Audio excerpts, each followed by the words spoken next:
Hello everyone. Today I want to show a wonderful game played in the 1994 Linares tournament between Garry Kasparov and Vasyl Ivanchuk. I'd shown previously the 91 game in which Ivanchuk had the white pieces and he won a very nice victory. Now it's time for Kasparov to even the score. Let's check out the game.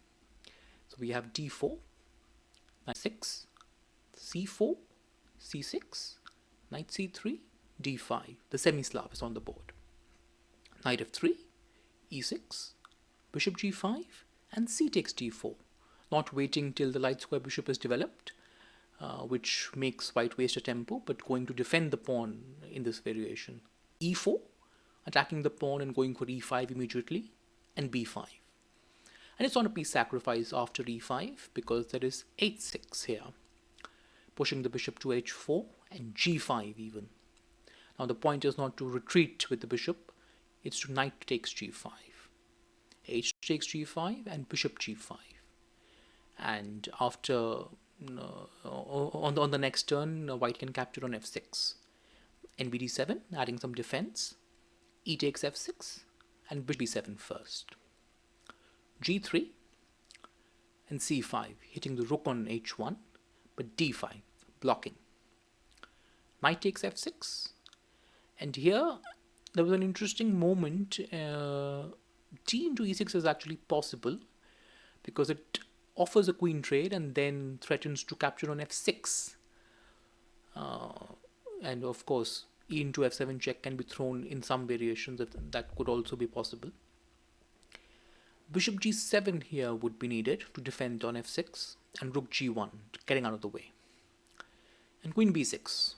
Trying to swing the queen on e6 and capture the pawn that way. So let's say after queen e2 and queen into e6, this would be fine. Knight into b5 and queen into e2. Just swapping queens. Bishop into e2. Black would be slightly better here, although this was playable, certainly playable. But instead of this line of d into e6, Kasparov chose bishop g2, adding defense on d5. Here, bishop e7 was a possibility, but would allow white to castle and then go for knight d5 to trade some pieces. So let's say bishop into e7, king into e7, and knight into b5. This would also be possible, playable for both sides, and it would achieve equality for black, definitely. But Ivanchuk chose bishop h6, trying to exchange the bishop that way. If bishop into h6, then rook into h6, simple enough, and you keep some pressure on the h file, and knight into b5 allows queen a5 check, forcing knight c3, and then e into d5. It's unclear. There would be chances on both sides. Black would go and castle on the queen side, and white would try to put pressure on the center. That's how the game would go. So after bishop h6, instead of bishop into h6, bishop into f6 was played by Kasparov. Queen into f6 and castles. Still, there is some tension in the center. Black certainly does not want to capture there and allow white's pieces to come into the center, so simply castles, adding some pressure in the center in that way by bringing a rook on d8. Allows knight into b5 and e takes d5, strengthening the center.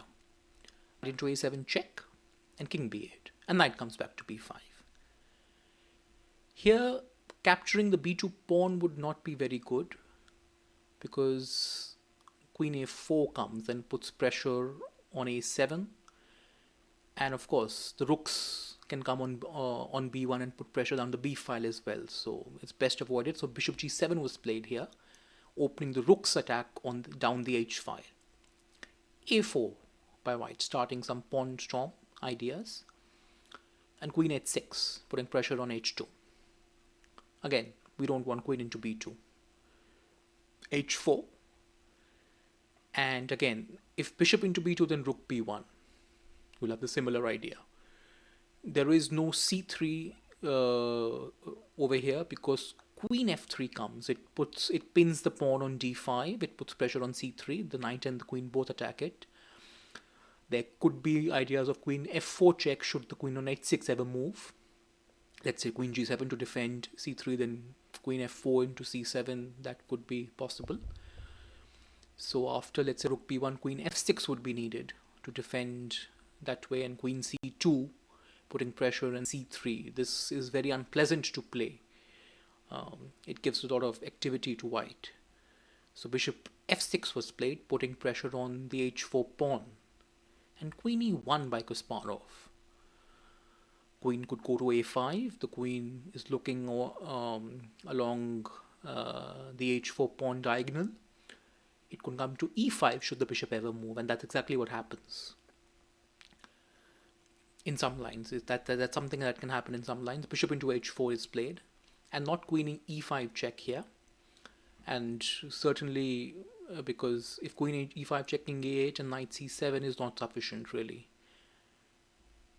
For example, king can go to a7, and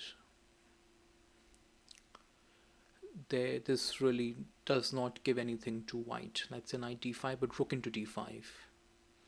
And if bishop into d5, then bishop f6. There's a double threat on the queen and on the king, mate on h2. So, and if g into h4 here, this allows black to equalize after queen into h4 and now queen e5 check. King a8 and queen c7, but rook h6. The other rook can come to h8, it could come to g8. There's pressure down the h file. There's defense on the 6th rank, so white would be forced to play rook fe1, but rook g8 comes, and queen a5 and king b8. There is defense. So even after queen a7 check and king c8, you give up the c5 pawn, but there's bishop c6 now, because there's a rook on h6. So this allows black to equalize. There are chances for black, and white really can't hope to push anything. But after bishop into h4, queen a5 was played, and this allows white to have some chances.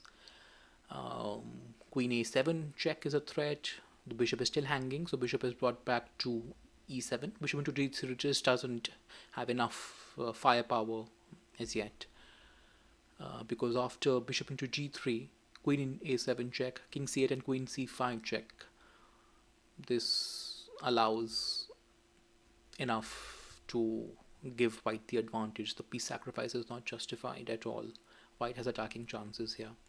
So bishop e7 instead, and queen c7 first, king a8, and we have a repetition. Queen a5, king b8, queen c7, king a8, and now rook fe1 to create some room for the king to move, otherwise there will be checkmate.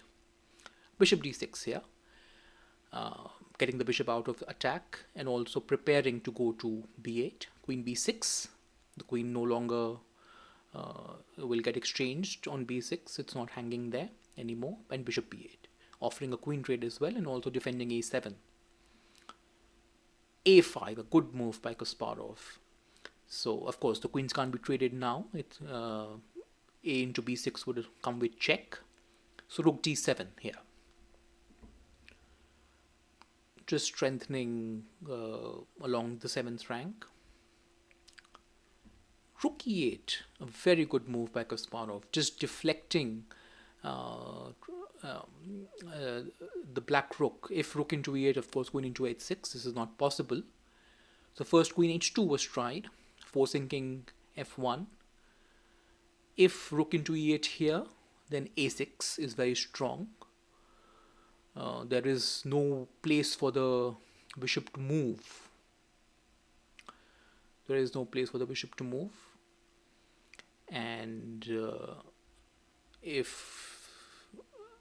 so after king f1, queen into g2 was tried, trying to give up the queen and then grab the rook and get some initiative. But after king into g2 and d4, perhaps Ivanchuk was hoping for something like f3, which allows rook into e8, and then the rook will come down the e file and give some attacking chances to black to equalize.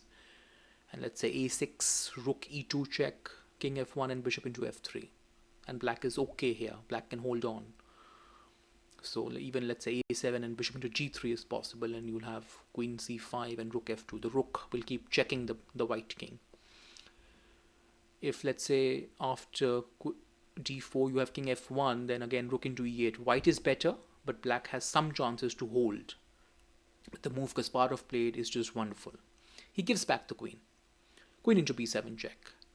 And we'll see after this continuation, rook into b7, we have rook into h8 and rook into b5. So white is up the exchange. That's why the queen sacrifice by Ivanchuk really was not worth it, because white could return the queen and just gain the exchange and have a winning endgame. a6, pushing that pawn, and king a7, trying to prevent a7, but rook f8 anyway. Rook into f7 just can't be parried. Rook into b2, you have to make some move, and rook into f7. King a8, and now a7. If the bishop moves anywhere, really rook f8 would come with check, so nothing much to be done. c3, a try by Ivanchuk, but rook f8, and Ivanchuk resigned here. There is nothing more to be done. The bishop is pinned, and a into b8 queen is going to be deadly. So very nice victory for Kasparov. Well, thank you all for watching. I'll see you soon for the next game.